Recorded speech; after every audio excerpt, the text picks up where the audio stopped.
So, I've really been struggling a lot here recently. I've been having a pretty tough time with trying to figure out what it is that I need to do with things going on at church, my youth group, trying to just sort out some issues that are happening there, and I've got a lot of different stressful things that are just contributing to the aggravation that I've got going on, and I just I've been sitting here for hours trying to figure out what it is that I need to do and what is it I'm going to teach, what is going to be the focus of my lesson, and how am I going to get these kids to grow.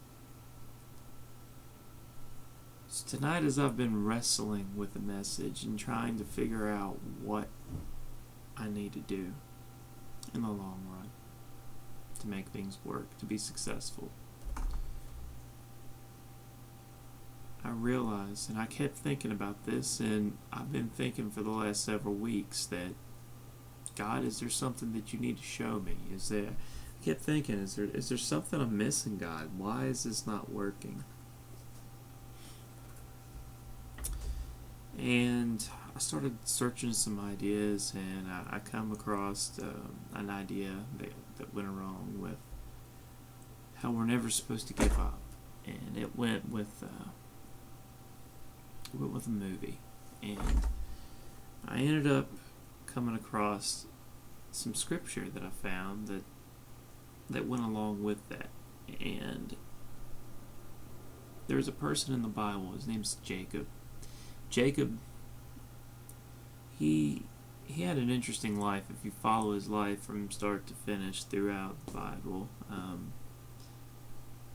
at first he tricked his dad into giving up all the inheritance to him, and he ended up stealing his brother Esau's rights. Jacob then fled, and eventually he had to learn how to be patient and work for things that he wanted, and God had to teach him patience. Patience in waiting for the right woman, in particular. So he had to wait for Rachel. He had to work for, I think it was 14 years total to get Rachel, and eventually he did. He was successful. He then, at some point in life, God had told him that you need to go back. You need to go back to your home, back to where you come from. But he was afraid as he was making his journey back, because he knew that his brother Esau was there, and he knew his brother had hated him because of what had happened. He had stole his birthright, and because of those things, he sent his all of his people within his party and his group, all of his servants and everybody that he had acquired through his great work, and his flocks up ahead, and he had them say that the flocks and all of his herds were presents to Esau, and that he was eventually coming, and that he was come to serve him, which I think was a very bold move, that he'd come back and was trying to give back to Esau what he had stolen, and he was willing to say, hey, I took this from you, now I'm going to give it back and I'm going to serve, which is very, very, there's so much symmetry between that and what we do with God. We take our life and we take it from God, and we do things on our own, and we try to do what we want to do, but the thing is that our life didn't belong to us. The only reason we have it is because God let it rest in our hands, and we need to give it back to Him. And so Jacob is giving things back to him, and he's still scared, and he's trying to wrestle around. He's wrestling with how he's going to approach the next day, because he sends everybody ahead, and he stays back at his camp. And he's wrestling with what he's going to do the next day. And he sends his family on ahead of him, and sends his family on somewhere else, because during the middle of the night, and he sits alone. He sits alone talking to God, and eventually he ends up wrestling with this man.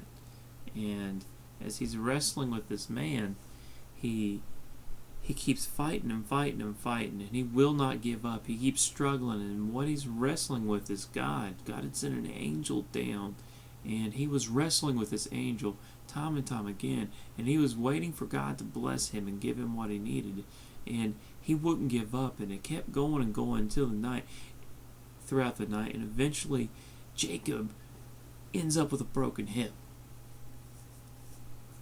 And Jacob, as he ends up with this broken hip, he doesn't stop, and he keeps fighting through it. He doesn't give anything up. He doesn't quit. And as he's fighting, daylight comes. The angel cries out and says, "Are you not going to just let me go?"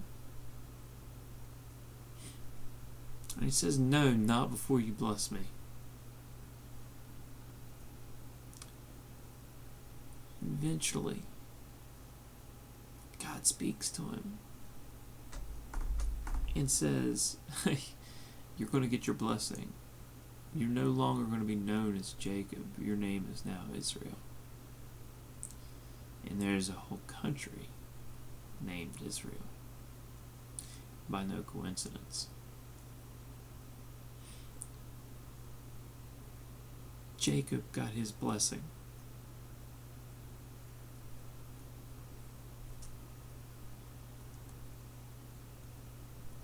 I don't want my kids to give up. I don't want them to give up the Christian life. I don't want them to give up on things. And I don't want to give up on them. But the thing is I need to be willing to wrestle around with God and not give up on Him giving me what I need.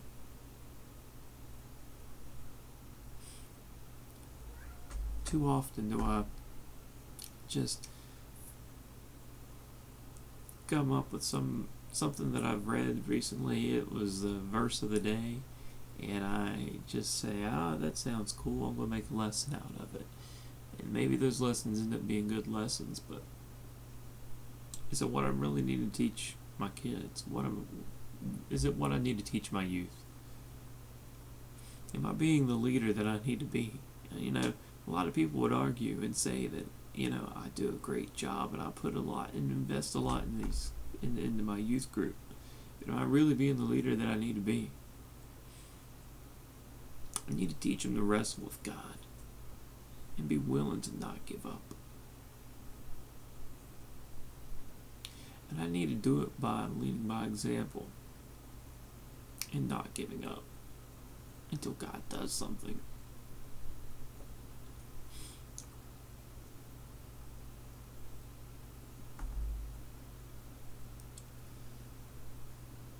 I'm not wrestling with God throughout the night. I can't say that recently I've had an experience like Jacob, where I just wrestled and wrestled with God and said, "You're going to give me your blessing. I'm going to keep fighting until you do."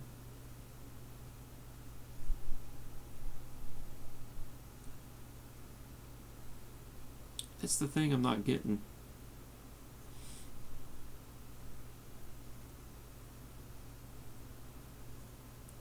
It's the thing I need to teach. So if you're watching this, just want you to know that this is just another lesson video that I've done and I've recorded. And maybe I should just make a blog out of this all the time. A blog called Wrestling with God. because that's what we got to do each and every day.